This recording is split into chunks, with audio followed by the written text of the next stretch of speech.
Hello friends, நம்ம என்ன பார்க்க போகிறோம் அப்படின்னா ஆவரேஜ் ரிலேட்டடாக நம்மளோட ரயில்வே எக்ஸாமில் ரிப்பீட்டாக கேட்டுட்டு இருப்பாங்க. ஸோ இந்த ஆரை நீங்கள் படிச்சிட்டிங்கனாலே கண்டிப்பாக ஒரு கொஸ்டின் அட்டன் பண்ணலாம். ரொம்ப சிம்பிள் தான். இதை நீங்கள் ஃபஸ்ட்டு படிங்க. அதுக்கப்புறம் நான் இது எந்த மாதிரி கேட்பாங்கன்னு சொல்கிறேன். நீங்கள் கண்டிப்பாக ஆர்ஆர்பியில் படிக்கிறீங்க அப்படின்னா இந்த மாதிரி பார்த்துருப்பீங்க.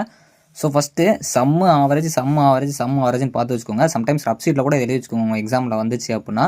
ஸோ ஃபஸ்ட்டு வந்து natural numbers, add number, even number, இந்த மூணுமே தான்.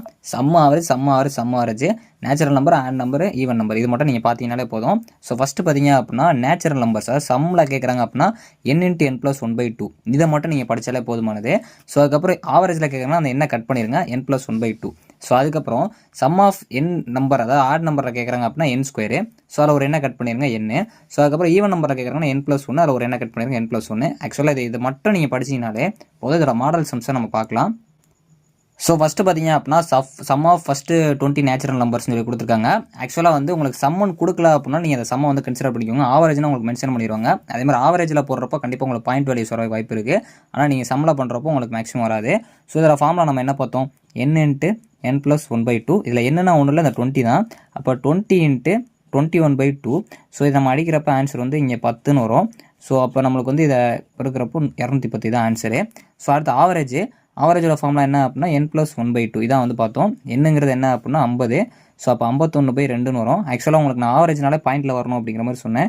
இது அடிக்கும் அப்படின்னா 2 2 2 4, மீதி ஒரு 1 இருக்கும், 5, மீதி ஒரு 1 இருக்கும். இந்த போட்டோம்னா 25.5 வரும். உங்களுக்கு ஆவரேஜ்னாலே கண்டிப்பாக பாயிண்டில் தான் வரும்.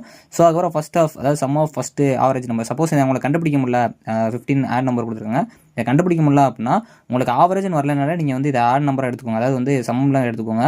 இதுக்கு நம்ம என்ன பார்த்தோம் அப்படின்னா ஆட் நம்பர்னா n², நல்லா பார்த்துக்கோங்க.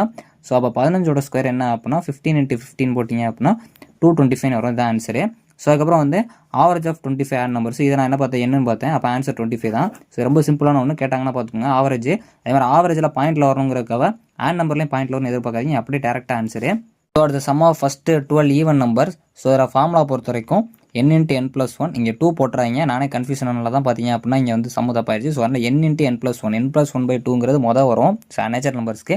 ஸோ நம்ம படித்தது natural number, add number, even number தான் படிச்சிருக்கோம். ஸோ அப்படி ஞாபகம் வச்சுக்கோங்க. ஸோ என்னங்கிறது 12. ஸோ 12 × 13, இதை வந்து நீங்கள் டேரெக்டாக பிரிக்கிங்க அப்படின்னா 156 வரும். இதான் ஆன்சரு. ஸோ அதுக்கப்புறம் வந்து ஆவரேஜ். ஸோ ஆவரேஜ் பொறுத்த வரைக்கும் நீங்கள் எப்பயுமே அந்த ஆவரேஜ் கேட்குறாங்கன்னா அதை என்ன வந்து கட் பண்ணிடுங்க. ஸோ இப்போ ஆன்சர் வந்து பார்த்தீங்க அப்படின்னா 19. ஆவரேஜ் பொறுத்த வரைக்கும் மோஸ்ட்லி உங்களுக்கு இந்த ஆட் ஈவனில் ஈஸியாக தான் வரும். ஸோ இங்கே தான் பார்த்தீங்க அப்படின்னா கொஞ்சம் பாயிண்டில் வர மாதிரி இருக்கும். டோட்டலாக இதுதான். ஸோ ஆவரேஜ் வந்து கன்ஃபார்ம் கொஸ்டின் வரும், 1 மார்க் கன்ஃபார்ம். ஸோ ரயில்வே படிக்கிற ஸ்டூடெண்ட்ஸ்க்கு இது யூஸ்ஃபுல்லாக இருக்கும். தேங்க்ஸ் ஃபார் வாட்சிங்.